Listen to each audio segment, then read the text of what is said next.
Hi friends, నా పేరు Supriya. Welcome to our channel GPR life style. నేను ఇవాళ మీకు చాలా సింపుల్ అండ్ టేస్టీ రెసిపీ మెంతికూర పప్పు ఇంట్లో ఎలా చేసుకోవాలో చూపించబోతున్నాను. దానికి కావాల్సిన పదార్థాలు: మెంతికూర. ఇక్కడ నేను 3 కట్టలు మెంతికూర తీసుకున్నానండి. కందిపప్పు, నేను ఇక్కడ 1 గ్లాస్ కందిపప్పు కడిగి నానబెట్టి పెట్టుకున్నాను. కరివేపాకు, నేను ఇక్కడ 1/2 టీ స్పూన్ పసుపు యూస్ చేస్తున్నాను. అలాగే పోపు దినుసులు, ఆవాలు, జీలకర్ర, ఎండుమిర్చి.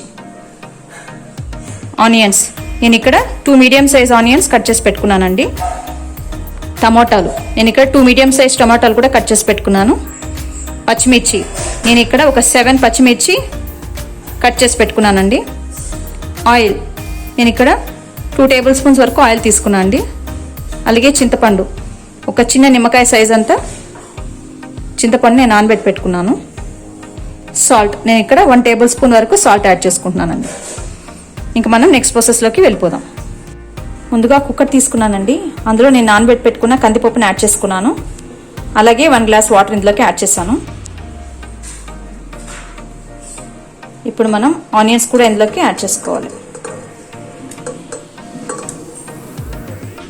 పెద్ద పెద్ద ముక్కలుగా కోసిన ఆనియన్స్ ఇందులోకి యాడ్ చేశానండి. చిన్న చిన్న ముక్కలుగా కోసిన ఆనియన్స్ పక్కన పెట్టుకున్నాను. అది నేను తిరగమాతలోకి యాడ్ చేసుకుంటాను.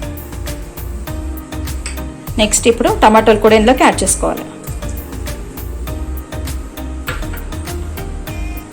నెక్స్ట్ ఇప్పుడు పచ్చిమిర్చి కూడా ఇందులోకి యాడ్ చేసుకోవాలి.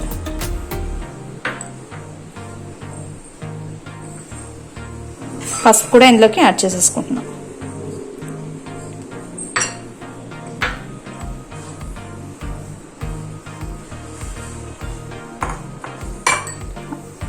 అలాగే కడిగి పెట్టుకున్న మెంతికూర కూడా ఇందులోకి యాడ్ చేసేసుకుంటున్నాం.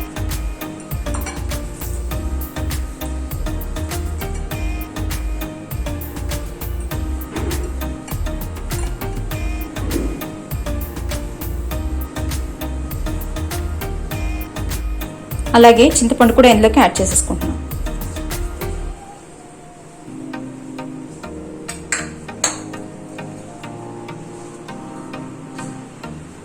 ఇప్పుడు 1/2 గ్లాస్ వాటర్ కూడా ఇందులోకి యాడ్ చేస్తున్నాను. టోటల్గా మనం 1.5 గ్లాస్ వాటర్ ఇందులోకి యాడ్ చేసుకుంటున్నాం. 1 కప్ కందిపప్పుకి 1.5 గ్లాస్ వరకు నీళ్ళు పడతాయండి. ఇప్పుడు మనం మూత పెట్టేసుకునేసి మీడియం ఫ్లేమ్ మీద ఒక 4 విజిల్స్ వచ్చేంత వరకు దీన్ని ఉడకనివ్వాలి. 4 విజిల్స్ కంప్లీట్ అయిపోయాయండి. పప్పు బాగా ఉడికిపోయింది. దీని విజిల్ అంతా పోయేంత వరకు దీన్ని మనం కాసేపు పక్కన ఉంచుతాం. విజిల్ అంతా పోయిందండి. ఇప్పుడు మనం మూత ఓపెన్ చేసేసి పప్పు ఉడికిందా లేదని చూద్దాం.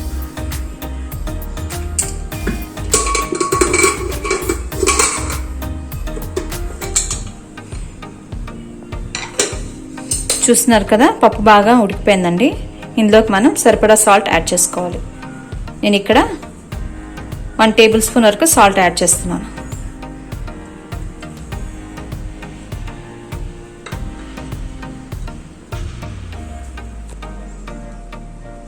అలాగే పప్పు గుత్తి తీసుకునేసి ఈ పప్పునంతా బాగా స్మాష్ చేసుకోవాలి.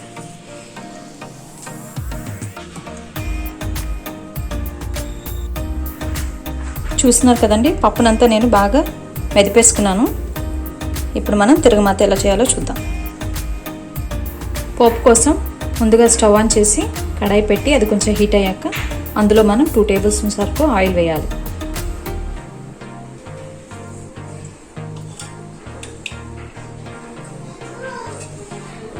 చూస్తున్నారు కదా, నేను 2 టేబుల్ స్పూన్స్ వరకు ఆయిల్ యాడ్ చేస్తాను. ఆయిల్ కూడా బాగా హీట్ అయిపోయిందండి. ఇప్పుడు మనం తాలింపు దినుసులు ఇందులోకి యాడ్ చేయాలి.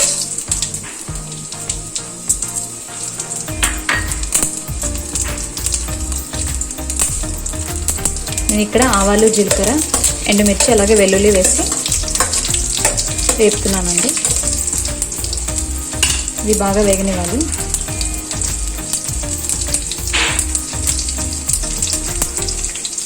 ఇవి వేగాక ఇందులోకి ఆనియన్స్ కూడా యాడ్ చేయాలి.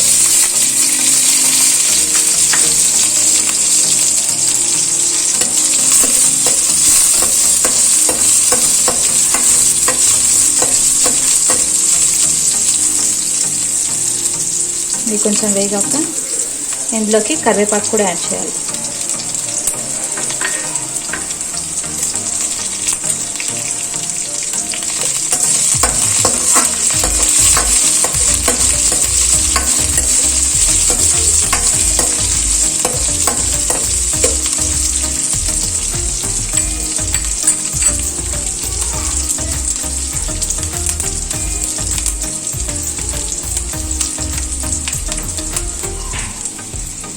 ఇప్పుడు ఇందులోకి ఇంగువ కూడా యాడ్ చేస్తున్నాను.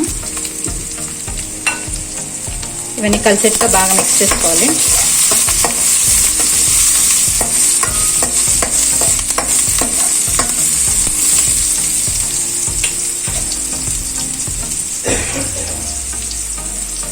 ఇందులోకి మనం మెది పెట్టుకున్న పప్పును కూడా యాడ్ చేస్తున్నాం.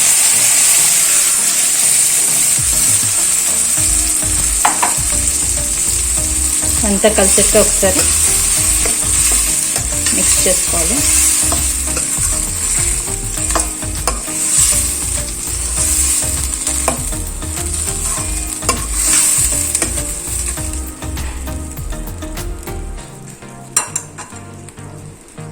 ఎంతో రుచికరమైన మెంతికూర పప్పు కంప్లీట్ అయిపోయిందండి. ఇప్పుడు మనం సర్వింగ్ ప్లేట్లోకి తీసేసుకుందాం. చాలా సింపుల్ అండ్ టేస్టీ మెంతికూర పప్పు రెడీ అయిపోయిందండి. నేను సర్వింగ్ ప్లేట్లో కూడా తీసేసుకున్నాను. ఇది చాలా సింపుల్, అలాగే టేస్టీ కూడా. మీరు ఒకసారి ఇలా ట్రై చేసి చూడండి. మీకు నా వీడియో కానీ నచ్చినట్లయితే please do like, share and subscribe our channel. Please support us. Thank you.